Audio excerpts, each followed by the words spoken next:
Hello, Assalamu alaikum, and welcome to Dr. Amna Lectures. So, our today's topic is hemorrhoids. So, let's get started. So, first of all, hemorrhoids होते हैं क्या है?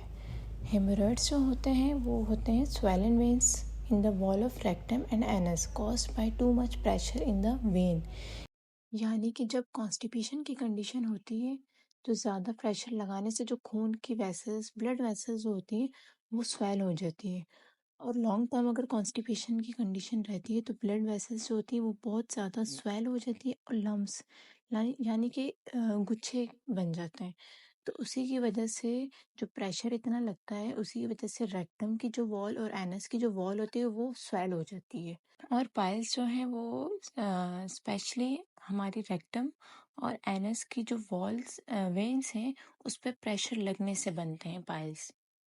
और hemorrhoids जो है वो pen भी कॉज करते हैं और ब्लीडिंग भी इससे होती है और इसको पाइल्स भी कहते हैं, यानी कि आम ज़ुबान में इसको बवासीर भी कहते हैं।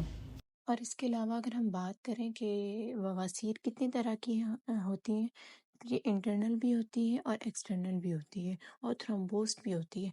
अब इंटरनल की हम बात करते हैं तो ये अंदर होते हैं या समटाइम्स बाहर भी आ जाती हैं और ख़ुद ही ये चली भी जाती हैं। और समटाइम्स ऐसा होता है कि पुश करने के बाद ये अंदर जाती है, अंदर की तरफ जाती है।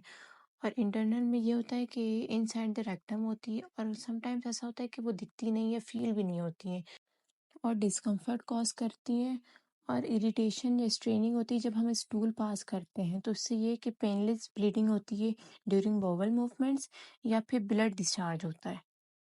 अब अगर हम एक्सटर्नल की बात करते हैं तो ये अंडर द स्किन एनस के अराउंड या एनस पर होता है ये। और समटाइम्स ये जैसे लम्स गुच्छे की शक्ल पर गुच्छे की शक्ल में ये दिखता है। और ये जो इरिटेशन वगैरह एनल रीजन पे कॉज करती है, पेन डिस्कम्फर्ट वगैरह कॉज करती है, स्वेलिंग होती है, ब्लीडिंग वगैरह होती है। अब थ्रोम्बोस में ये होता है कि इसमें ब्लड क्लॉट बन जाता है, ब्लड क्लॉट बन जाता है with in the हेमोरॉइड tissue.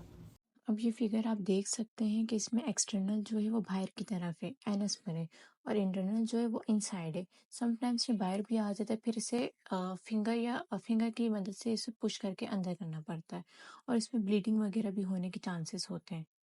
Now come to its causes.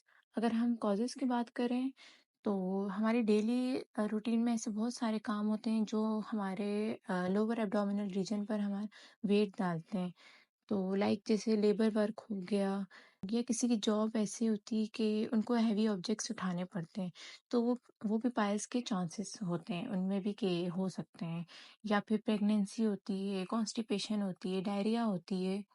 तो इन सब की वजह से जो हमारे एनस या रेक्टम की जो वेन्स है उनकी जगह पे बहुत ज़्यादा प्रेशर लगता है, तो उसी वजह से ये जो पाइल्स है ये डेवलप होती है। और sitting for long periods of time specially on the toilet, और इसके अलावा बीइंग ओबेस होगी और लो फाइबर डाइट होगी, ये सारे जो होते हैं वो रिस्क पर होते हैं पाइल्स के। अब अगर हम बात करें इसके रिस्क फैक्टर्स की तो क्या क्या रिस्क फैक्टर्स हो सकते हैं। हेमरॉइड्स जो होते हैं वो बढ़ती हुई एज के साथ इसके जो चांसेस होते हैं वो इंक्रीज हो जाते हैं, क्योंकि जो टिश्यूज होते हैं जो सपोर्ट करते हैं वेन्स को रेक्टम और एनस पे वो वीक हो जाते हैं या उनकी जो इलास्टिसिटी है वो लूज हो जाती है, स्ट्रेच हो जाते हैं। और ये तब भी होती है जब ड्यूरिंग प्रेगनेंसी जो बेबी का जो वेट है वो प्रेशर पुट करता है एनल रीजन पे, तो जो प्रेग्नेंट वीमेन होती है उनमें भी पाइल्स के होने के चांसेस जो होते हैं वो बढ़ जाते हैं। अब इसके जो सिम्टम्स होते हैं उनमें ब्लीडिंग होती है, सीवियर पेन होता है, इचिंग होती है, डिस्कम्फर्ट होती है, ब्लीडिंग होती है और इसके अलावा बर्निंग वगैरह होती है, कॉन्स्टिपेशन की कंडीशन होती है जिसकी वजह से जो रेक्टम या एनस पर है उस पर प्रेशर ज़्यादा लगता है। तो ये सारी सिम्टम्स होती हैं इसकी। अब इसकी डायग्नोसिस की बात करें तो डायग्नोसिस के जो वेज हैं वो सिग्मोइडोस्कोपी भी की जाती है, कोलोनोस्कोपी भी की जाती है। इन मेथड्स के थ्रू चेक किया जाता है जो ब्लड आ रहा है वो पाइल्स की वजह से या कोई और डिजीज़ की वजह से। अब इसमें जो फ्लेक्सिबल ट्यूब होती है वो पास की जाती है, एनएस से पास की जाती है और एवेलुएट करते हैं रेक्टल ब्लीडिंग को, क्या पाइल्स की वजह से या किसी और चीज़ की वजह से। अब इसकी प्रिवेंशन की बात करें तो जो फाइबर वाली चीज़ें हैं वो ज़्यादा से ज़्यादा लेनी चाहिए, drink plenty of fluid, exercise करनी चाहिए और अपनी जो बॉवल हैबिट है उसको इम्प्रूव करनी चाहिए, हाइजेनिक कंडीशन इख्तियार करनी चाहिए। अब इसके कुछ रिमूवल मेथड्स होते हैं कि कैसे हम हेमोरॉइड्स को रिमूव कर सकते हैं। अब इसमें सबसे पहले सर्जरी के थ्रू भी कर सकते हैं और इसके अलावा इंजेक्शंस वगैरह का भी यूज़ कर सकते हैं हेमोरॉइड्स को डिस्ट्रॉय वगैरह करने के लिए।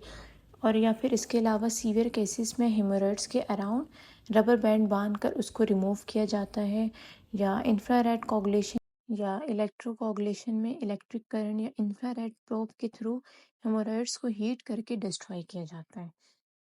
So this was all about hemorrhoids, piles, and I hope you like it. So please don't forget to like my channel, share and subscribe. Thank you and Allah Hafiz.